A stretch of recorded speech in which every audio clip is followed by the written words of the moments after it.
There is no doubt in my mind that the best part about any movie, TV show or story is its characters. It's why we ultimately watch TV. We sit down to watch someone we like to see what they're up to and what's gonna happen to them. And boom, we're hooked and want to see what will happen next.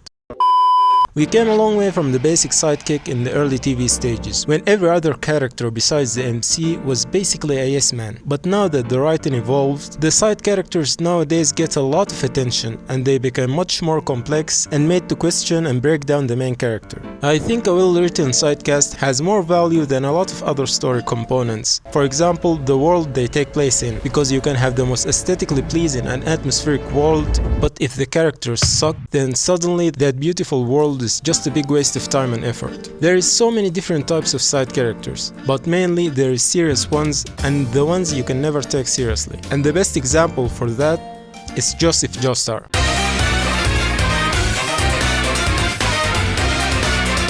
And I'm not talking about this one, I'm talking about this Joseph. From the outside you might think he's just an impulsive character who does whatever he wants whenever he wants, with no regards to anyone or anything. And you'd be right, like on the money.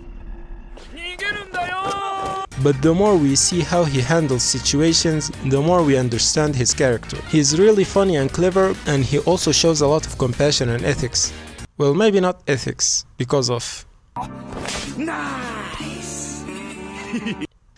Yeah, but he obviously cares deeply for his friends. He has a lot more sides to him than just being the dumb joker.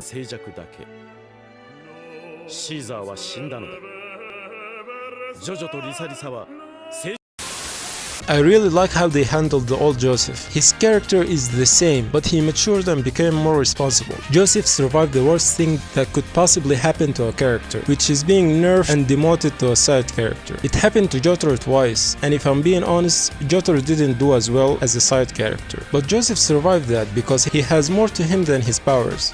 And not to mention the whole cheating thing, which really feels like a thing Joseph would do. Not because he's devious or a player, just because of his impulsive nature and because he doesn't care about consequences. All in all, I think part 3 would have been really different without Joseph. For the worse, obviously. And speaking about cheating and mature stuff, there is Jake.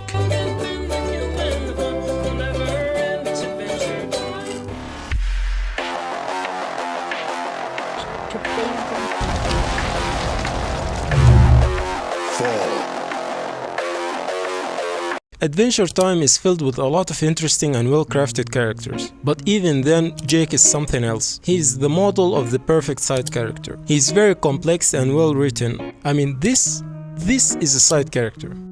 And this is a main character.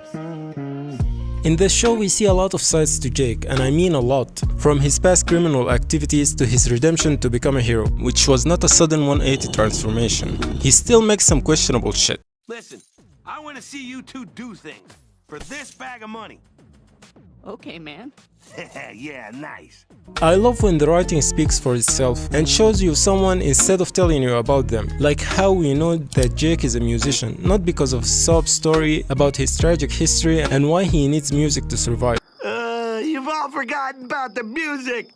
I quit the band. I'm just pretending. It's because a lot of things, like him playing multiple instruments and some other subtle things, like him getting frustrated when Finn played the violin horribly. Stay away from my viola. But the show never outright said that Jake is a musician. Probably. I think. I don't remember. A lot of shows and movies shy away from making their character flawed. But Adventure Time doesn't. Jake is not perfect. He's lazy, he gets jealous, and he's really dependent on his powers. But these flaws is what actually makes him believable. My powers? How can I ever thank... Ha! Gotcha, Kane. And now to my absolute favorite character.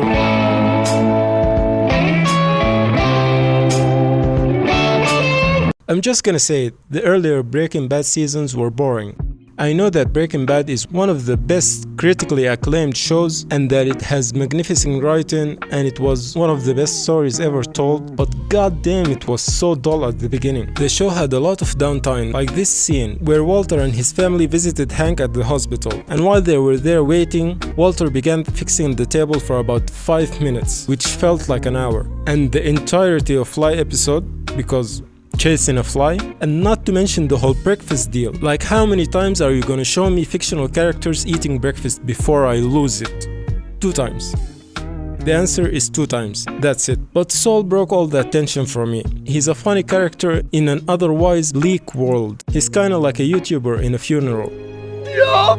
Maybe I was too young when I watched Breaking Bad, but all I know is the show got significantly better when Saul Goodman was introduced to it. And the best way to show that Saul was a really good side character is that he got his own successful sequel. Which brings me to my last point, the sequel test. The final test to see if the character is well crafted enough to stand on its own, or was it just another plain and one-dimensional character mainly used as a plot device. This becomes clear to me when I look back at Friends. Friends had a well-rounded cast full of vibrant and very different personalities. But then came the sequel test in the Joey Show, and it made me notice that they worked really well as a group, not so much as individuals. You see, the group has Ross, Monica, Chandler, Joey, Phoebe, and Rachel. As the whole, they looked and felt complete, like a group of, well, friends. But when we look and focus on each character, you start to notice that they're all dependent on each other, and they cannot hold interests on their own. That wasn't a diss, by the way, they just worked really well together. You cannot have Joey without Chandler and Rachel without Monica and Phoebe, because you will then notice that she's a horrible person. And Ross.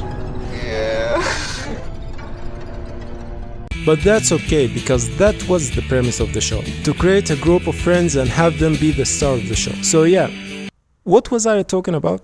Oh yeah, side characters. They're good. Keep making them.